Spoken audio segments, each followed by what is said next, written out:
guys, welcome back to the crew. Calling all units. Driving all cars, part number 95. The Ferrari F12 Berlinetta. That's what we are looking at here. It's one of the calling all units exclusive cars. That means that you need to have the calling all units to be able to drive it. You can win those things in the great missions and such, or just buy it in the dealers. If you don't have calling all units, I assume you cannot win it in the great missions. At the number plate suggests, I am driving the full stock here. Let's see. It only has a performance spec. Okay, let's have a look then, shall we? First go to the 1497. 1299. Probably will be in the bottom of the list. The performance specs is most likely the one with the most cars on it. I think it's with all the new cars it's probably 90 plus. We will talk about the numbers of the cars in the next video when I will test one more car.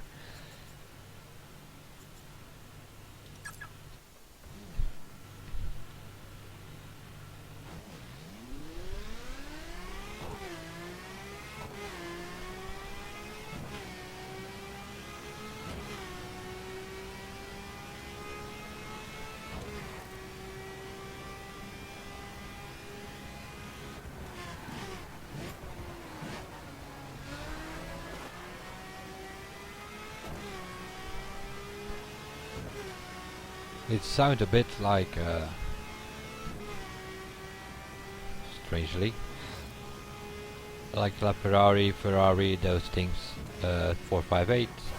Well, it seems to have the sort of the same sound. But that being said, I really need to update my car knowledge from the recent cars, because I thought this thing had like 6.5 V12 or something, but apparently all the manufacturers are downsizing. I'm not even sure which is this thing powering at the moment, but I do not think it's a V8 though, but nevertheless. Only a performance spec, so that means we can spend a bit more time in it. We do not have to test any other specs. Nevertheless, we will start with the acceleration tests. This is probably weight-wise a pretty heavy cars, which don't have a good feeling about the acceleration. Something to compare with, I don't know, an Aston Martin Vanquish maybe, that did a 22.8 here, which was one of the fastest cars tested in performance. Although some of the bikes went under that time, I believe, but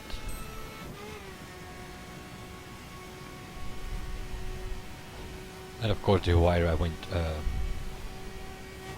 even faster, and also La Ferrari.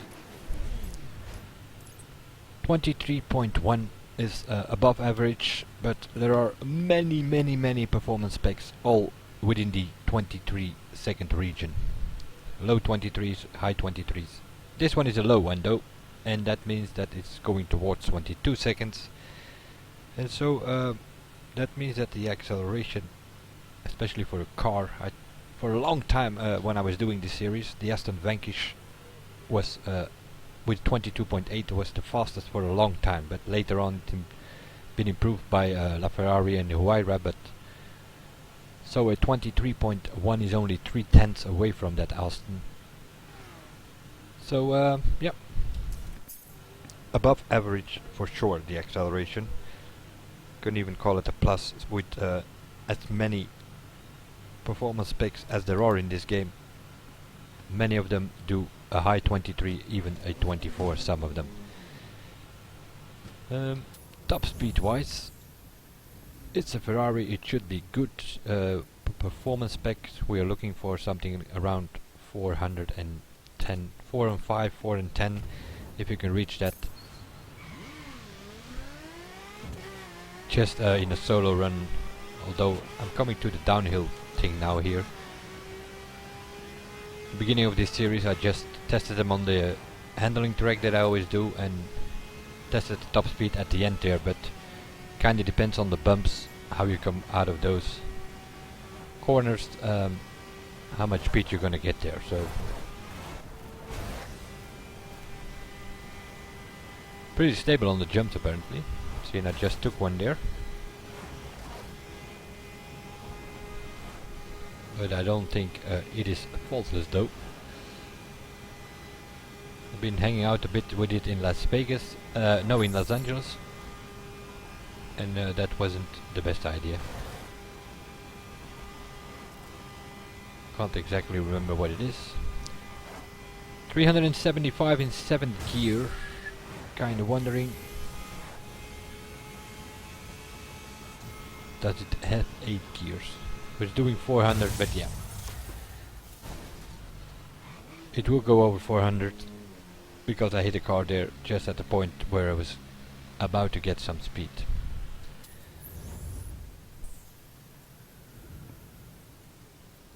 And it get there pretty quickly due to the decent acceleration. Let's see what we can do. I might go back there, try to get a clean run.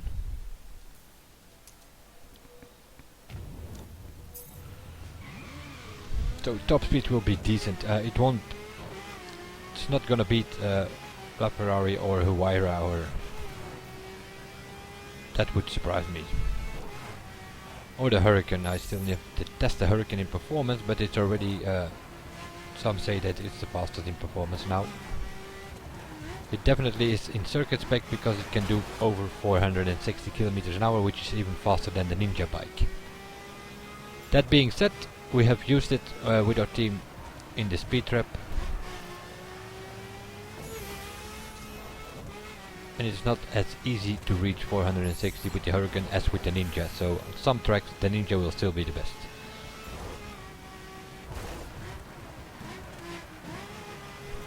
Brakes seem decent, the handling seems decent. Although I suffered when I really pushed it in Los Angeles there. I thought it was giving some under or oversteer, one of the two. Doesn't seem to be the case here on our little test track.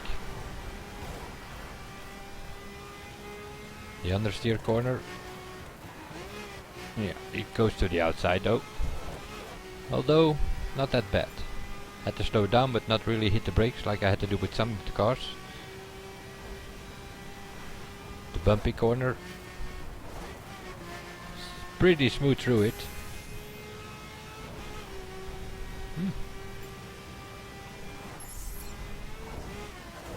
The jumps.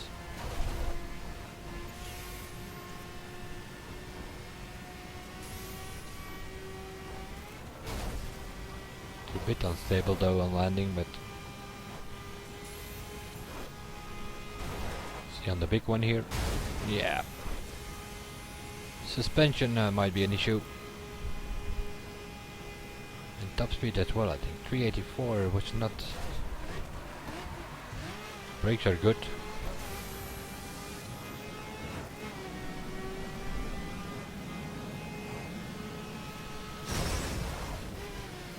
Yeah, it does have an issue with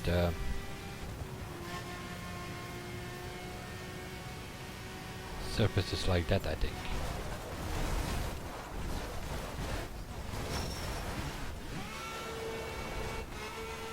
Yeah, if you're gonna throw it about on bumpy roads, you might have an issue with this car, by the looks of it. Acceleration it has, the top speed is okay, but more situation I get high speed here, more I think it's not going to be something slightly understeer though. If you hit the brakes hard, or does it lock up? That's also possible. Handling is okay though, you can swing it about here through traffic.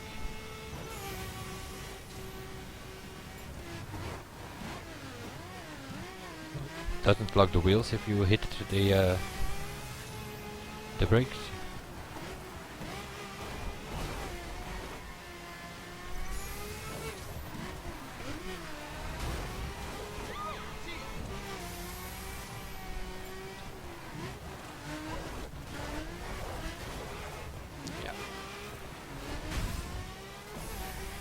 Seems to have a problem with bumpy situations.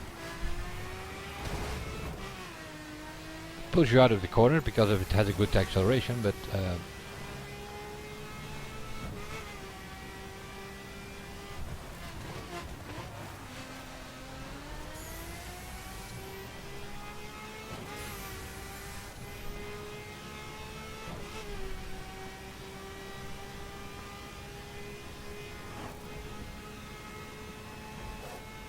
a long 6th gear, and that's probably what's killing the top speed. Not that it's bad, but there are faster things out there, that's for sure.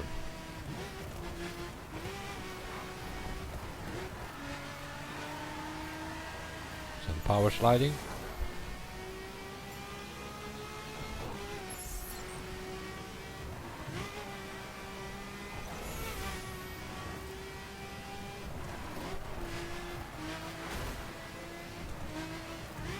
Brake before the corner, and you can go on the throttle in the corner, and that gives you some power sliding, which makes it a little bit fun as well, and also efficient because you come out of the corner with the good acceleration pretty fast. It does suffer a little bit from understeer though, and that's I think I threw it over Highway 1, the coastal road between Los Angeles and San Francisco, and I think I had some problems there with this car. Also, these power slides, they are fun, but we're talking about times in PvP or such, you're gonna lose time.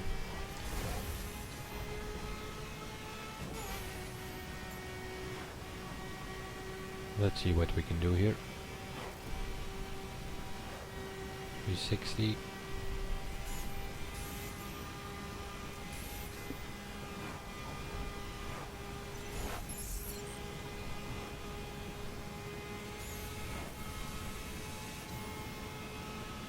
It's going to go over 400, but it seems to me what I think the Ferrari 458 can do 405 or such in situations like this.